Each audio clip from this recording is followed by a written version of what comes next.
Un saludo cordial y afectuoso para toda la audiencia y para el Ministerio Verdad Adventista. Agradezco a Dios por el estudio de este trimestre acerca del gran conflicto y por la lección número 3, programada para el sábado 20 de abril. La luz brilla en la oscuridad. Entonces Jesús les dijo: aún por un poco de tiempo la luz estará entre ustedes. Anden mientras tienen luz, para que no los sorprenda las tinieblas, porque el que anda en tinieblas no sabe a dónde va. Juan 12:35. Hemos estudiado el capítulo 12 de Apocalipsis como un resumen descriptivo de este conflicto entre el bien y el mal, y entre Cristo y Satanás, desde sus inicios en el cielo y su traslado a la tierra con la caída de Adán y Eva. Dios envió a Jesús, cumpliendo el plan de la redención, quien fue atacado desde su nacimiento por Satanás, según Apocalipsis 12:4. Usó al imperio romano y al rey Herodes, pero no pudo eliminarlo. Jesús desarrolló su ministerio terrenal y murió en la cruz del Calvario por los pecados del mundo, y fue arrebatado, como dice Apocalipsis 12:5, para Dios y su trono. Y ahora la descripción cambia. Cuando el dragón, la serpiente antigua que es el diablo y Satanás, según el verso 9, fue derrotado por Cristo en el Calvario y expulsado del cielo a la tierra con sus ángeles aliados por la victoria de Cristo, Juan 12:31 al 33, su siguiente objetivo fue perseguir a la mujer, la iglesia cristiana primitiva. Apocalipsis 12:13, 2 de Corintios 11:2. Como no pudo destruir, continúa atacando a través de los tiempos a sus descendientes. Apocalipsis 12:6 y 14 también describen cómo la iglesia huye de la Inquisición romana papal al desierto, el continente americano, durante el período de la supremacía temporal. Y por la misericordia de Dios tampoco pudo destruirla. Y finalmente Apocalipsis 12:17 presenta el objetivo final de Satanás en el clímax de este conflicto: perseguir al remanente escatológico, los que guardan los mandamientos de Dios y tienen el testimonio de Jesucristo. En este tiempo, a través de las edades, siempre ha existido una contienda entre la luz y las tinieblas, pero ha brillado la luz en medio de ellas.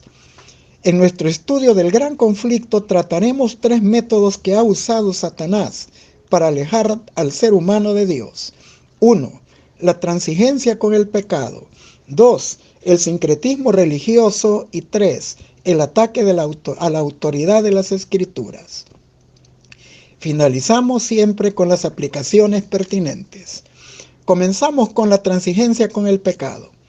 La Biblia presenta a Dios como el autor de la verdad, Deuteronomio 32:4, y como el Dios de verdad, y Jeremías 10:10, como el Dios verdadero. Y Jesús dijo de sí mismo: yo soy el camino y la verdad y la vida, Juan 14:6. Estos versículos contrastan a Dios como la fuente de la verdad y a Satanás como el padre de la mentira, Juan 8:44. La verdad es de origen divino y totalmente opuesta a la mentira. Y Juan explica en 1 de Juan 2:21 que ninguna mentira procede de la verdad. Satanás a través de las edades ha distorsionado la verdad. Por siglos mantuvo al mundo en ignorancia, impidiendo el acceso a las Sagradas Escrituras. Pero ahora su estrategia más efectiva ha sido mezclar la verdad con suficiente cantidad de mentira para confundir la mente de los incautos. Ha nublado el entendimiento de los incrédulos para que no les alumbre la luz del Evangelio de Cristo, 2 de Corintios 4:4. Ha producido desconfianza en las Sagradas Escrituras. Ha distorsionado el sentido del texto bíblico. Cita fuera de contexto las Escrituras y propicia graves errores y creencias en doctrinas religiosas. Los ataques del diablo vienen por la vía del engaño sutil y por medios extremos. Satanás, por la vía sutil, mediante el engaño, está la transigencia con el pecado. Le ofrece a los cristianos las mismas ventajas temporales, así como le ofrece a Jesús todos los reinos de la tierra, en lugar de que fuera a morir en la cruz, a precio de que postrado le adorara. Mateo 4 del 8 al 10. Pero si estos métodos no funcionan, se lanza con los métodos extremos de intolerancia, persecución y muerte. Los primeros años del cristianismo fueron testigos de miles de cristianos torturados, arrojados a leones y quemados vivos como antorchas en los coliseos romanos, por negarse a adorar dioses paganos, incluyendo al César. Sin embargo, muchos permanecieron fieles y el evangelio se difundió, la iglesia se multiplicó de forma exponencial en número y el martirio de los fieles era semilla que resultaba en más conversiones a la fe verdadera. Esto motivó a Satanás a cambiar la estrategia y como Cristo profetizó en la parábola del trigo y la cizaña, se concentró en la infiltración, sembrando dentro del cristianismo la cizaña junto al trigo. Mateo 13, 28, 37 y 38. Después de la conversión del emperador Constantino el Grande al cristianismo, las falsas conversiones de los paganos aumentaron por la decisión oficial del imperio de adoptar la fe cristiana. Paganos eran bautizados sin una instrucción completa en la verdad y sin una relación salvífica con Jesús. Los resultados fueron el predominio del error doctrinal y el sincretismo religioso. La fusión de las verdades de las Escrituras con las costumbres populares del paganismo fueron vestidas con un motivo cristiano, justificando su introducción y propiciando una aparente victoria del cristianismo sobre el paganismo en los siglos IV y V de la era cristiana. Pero Dios siempre tuvo cristianos fieles y estuvo presente con su pueblo por medio de la obra del Espíritu Santo y mediante el estudio de las Sagradas Escrituras, donde se presentan las enseñanzas de Cristo y los apóstoles, un fundamento genuino de la fe y del sendero de la salvación, aún en medio de esas etapas difíciles de la iglesia. Jesús había dicho: escudriñad las Escrituras, porque en ellas os parece que tenéis la vida eterna, y ellas dan testimonio de mí. Juan 5:39. Y los que han seguido con fidelidad sus enseñanzas a través del tiempo, han encontrado en Jesús el camino y la verdad y la vida. Continuamos con el sincretismo religioso. Pablo, en su discurso de despedida de la iglesia de Éfeso, dijo: porque no he rehusado daros todo el consejo de Dios. Hechos 20:27. Y en consonancia con esto añade la advertencia de la apostasía que vendría después de su partida rumbo a Roma, en Hechos 20:28 al 32. Y dijo: entrarán entre ustedes lobos rapaces que no perdonarán el rebaño. Verso 29. Los falsos creyentes se infiltrarían en la iglesia y con el correr del tiempo se tornarían en falsos maestros, que Jesús ya había identificado como falsos profetas vestidos de oveja, pero que por dentro son lobos rapaces. Mateo 7:15. Y describe luego su obra: y de entre ustedes mismos se levantarán hombres que enseñarán cosas perversas para arrastrar a los discípulos en pos de sí. Hechos 20:30. Las herejías entrarían en la iglesia y las verdades divinas no solo se sustituirían por engaños, sino que se mezclarían con ellos, haciendo un sincretismo religioso, vistiendo el paganismo de ropaje cristiano. En 1 Timoteo 4:1 profetizó también que en los postreros tiempos muchos apostatarán de la fe, escuchando espíritus engañadores y doctrinas de demonios. Y en 2 Timoteo 3 del 1 al 5 añadió que estos hombres serían amadores de los deleites más que de Dios y tendrían apariencia de piedad, pero que negarían su eficacia. En 2 Tesalonicenses 2:7 también anunció que en sus días ya estaba en acción el misterio de la iniquidad y que luego vendría la apostasía del papado romano. Este proceso inició con la cristianización de las prácticas paganas que prevalecieron en los siglos IV y V, impulsando así por las ventajas que daban el cristianismo como religión oficial del imperio, a precio del alejamiento de la verdad de la palabra de Dios. Constantino, después de su conversión con miras a unificar el imperio por medio del sincretismo, promulga la primera ley dominical en honor al venerable día del dios Sol, el 7 de marzo del año 321 después de Cristo. Por cierto, fue un evento histórico que toda Europa celebrara el 1700 aniversario de esta primera ley dominical, el reciente 7 de marzo del año 2021. Por cierto, el domingo era popularmente aceptado por el paganismo. Pero luego promulgó el Edicto de Milán, el edicto de tolerancia que pone fin a la persecución de los cristianos, pero que abrió el camino para la transición de la Roma imperial al sistema político y religioso del papado romano, simbolizado por el cuerno pequeño del libro de Daniel. Y entre sus características está como responsable del cambio de la ley y de los tiempos, y además de una férrea persecución contra los santos del Altísimo. Daniel 7:25. Dentro del período de esa supremacía temporal del papado, se efectuó también otro cambio en la ley del Decálogo. Primero, por la introducción del culto de las imágenes, que ahora eran los mártires del cristianismo, en contra del segundo mandamiento. Pero años más tarde se anuló totalmente el segundo mandamiento de todos los escritos oficiales y eclesiásticos. Y además, para que los paganos fuesen asimilando el cristianismo, sus divinidades fueron con el tiempo tomando una contraparte de un mártir cristiano, y se les llamó santos. Y también posteriormente el venerable día del dios Sol de Constantino fue adoptado como el domingo, y se promulgó como día de culto en honor a la resurrección de Jesús. Y en el concilio de la Odisea se hizo la transferencia de la solemnidad del sábado al domingo, bajo pena de judaizar al que siguiera observando el sábado de Dios. En nuestros días el cristianismo moderno está siguiendo los mismos pasos, busca otros motivos para el reconocimiento universal del domingo. Ahora lo hace justificando la lucha contra el calentamiento global, a fin de completar este ciclo de apostasía que fue profetizado por Daniel, por Juan y por Pablo en el Antiguo y en el Nuevo Testamento. Continuamos con el ataque a la autoridad de las Sagradas Escrituras.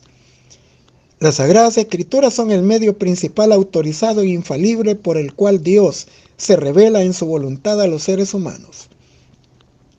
El Espíritu Santo inspiró a sus escritores con información objetiva. Ellos por su parte expresaron con sus propias palabras y recalcaron el aspecto de la verdad a que fueron invitados a destacar. Y podemos adquirir una comprensión más profunda de cualquiera de sus temas si la reconocemos a la Biblia como su propio y mejor intérprete. Las Escrituras constituyen una unión indivisible entre lo humano y lo divino, ninguno de los cuales debiera de ser enfatizado en detrimento del otro. Presenta la verdad de forma armoniosa y coherente y explica el plan de la salvación para el mundo. Pablo dice: toda la Escritura es inspirada por Dios y es útil para enseñar, reprender, enmendar e instruir en justicia. Según de Timoteo 3:16. Este es uno de los absolutos de la Biblia y no da lugar a argumentos de que algunas partes de la Biblia sí son inspiradas y otras no, o que hay partes de la Escritura más inspiradas que otras. Toda la Biblia, el Antiguo y el Nuevo Testamento, son inspirados. Jesús validó el Antiguo Testamento en Lucas 24:44, Juan 5:46-47, Mateo 19 del 16 al 19 y Lucas 10 del 26 al 27. Cuando Pablo hizo esta declaración, el canon del Nuevo Testamento estaba ya en desarrollo, como lo explica Pedro al hablar de la inspiración de los escritos de Pablo en 2 de Pedro 3:15-16. Así que la Biblia debe ser aceptada y estudiada en su totalidad. Debemos de luchar contra quienes intentan socavar su autoridad e inspiración, incluso cuando viene de aquellos que profesan gran amor por la Biblia pero la ponen en duda. Los ataques de los que se centran tanto en el lado humano de la Escritura, intentando reducir la palabra de Dios en simple palabra de hombres, argumentando que sus escritores que compartieron sus ideas y conceptos acerca de la realidad como mejor la entendieron en su época y lugar, pero que ahora en el siglo XXI no podemos hacer de ellos y lo que ellos pensaban el fundamento de nuestra esperanza para la eternidad. Todos los supuestos humanos que se concentran en el elemento humano resultan inadecuados, porque las Sagradas Escrituras son una combinación de lo divino y lo humano, y solo un método que reconozca esto plenamente en su naturaleza indivisible, puede evitar una distorsión de su mensaje. Por lo tanto, la razón humana se debe supeditar a la Biblia, no es igual a ella ni está por encima de ella, y está sujeta a que las mismas escrituras la corrijan. Y la razón humana debe de usarse en su máximo potencial, pero dentro del contexto y la autoridad de la Biblia, y no con independencia de ella, porque de lo contrario se abre una puerta de par en par para los engaños y propósitos de Satanás, quien no escatimará esfuerzos para destruir su influencia.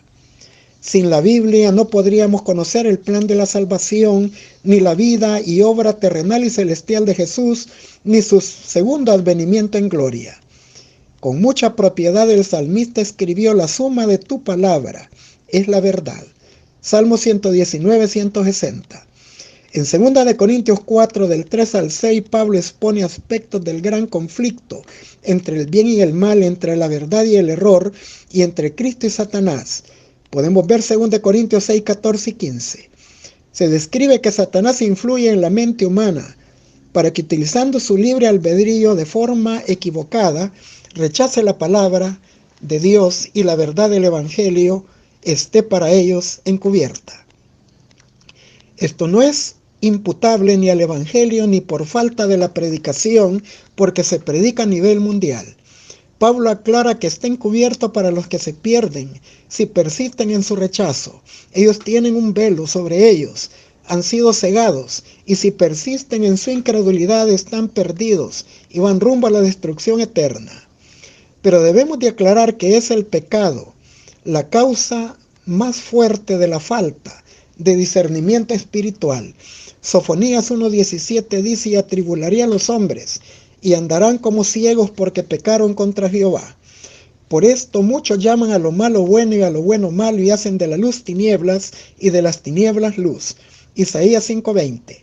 Y en el Evangelio de Juan 3:19 Jesús dijo: y esta es la condenación, que la luz vino al mundo y los hombres amaron más las tinieblas que la luz, porque sus obras eran malas.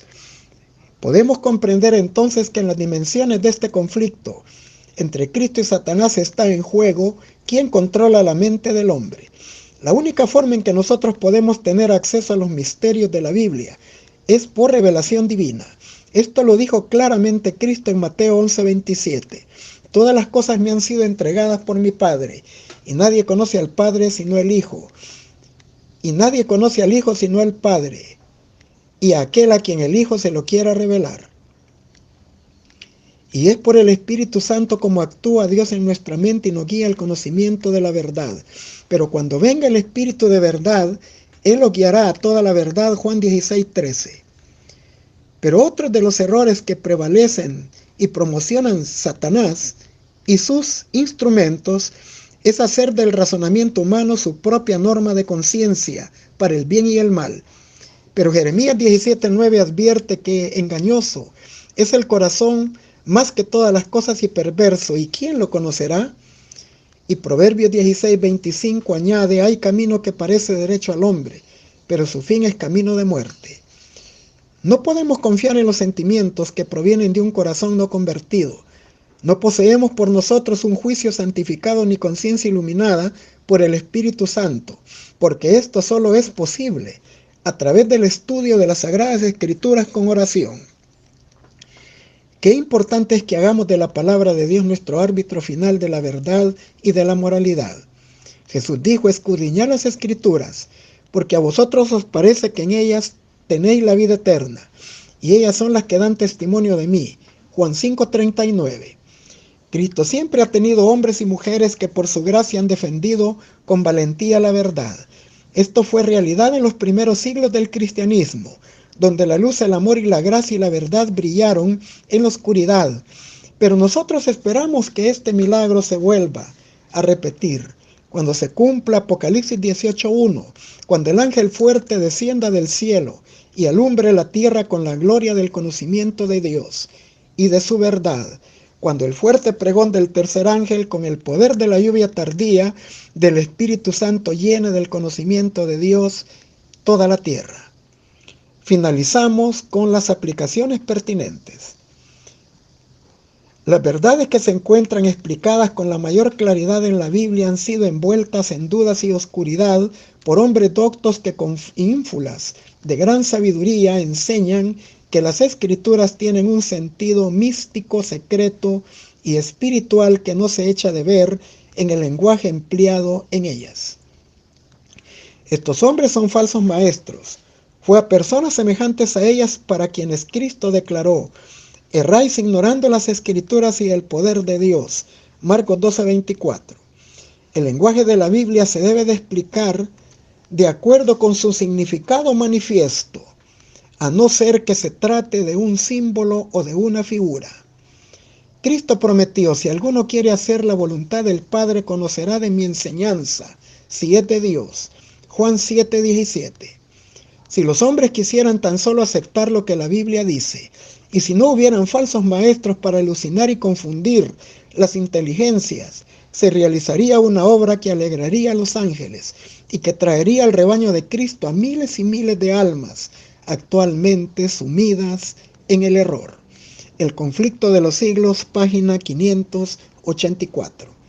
Solo los que hayan estudiado diligentemente las Escrituras y hayan recibido el amor de la verdad en sus corazones serán protegidos de los poderosos engaños que cautivarán al mundo. Merced al testimonio bíblico descubrirán al engañador bajo su disfraz. El tiempo de prueba llegará para todos. Por medio de la criba de la tentación se reconocerán los verdaderos cristianos. ¿Se sienten los hijos de Dios actualmente bastante firmes en la palabra divina para no ceder al testimonio de sus sentidos? ¿Se atendrán ellos en semejante crisis a la Biblia y a la Biblia sola? Conflicto de los siglos 609. El Señor Jesús está realizando experimentos en los corazones humanos por medio de la manifestación de su misericordia y abundante gracia. Está realizando transformaciones tan sorprendentes que Satanás, con toda su triunfante jactancia, con toda su confederación del mal unida contra Dios y las leyes de su gobierno, se detiene para mirarla como una fortaleza inexpugnable ante sus sofismas y engaños. Son para él un misterio incomprensible.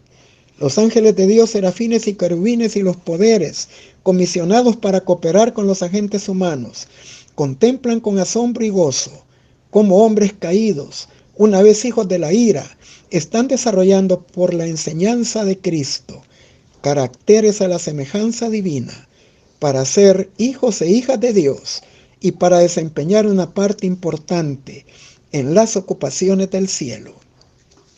Maravillosa gracia de Dios, página 222, correspondiente al 2 de agosto. Les deseo a todos un feliz sábado lleno de múltiples bendiciones del cielo.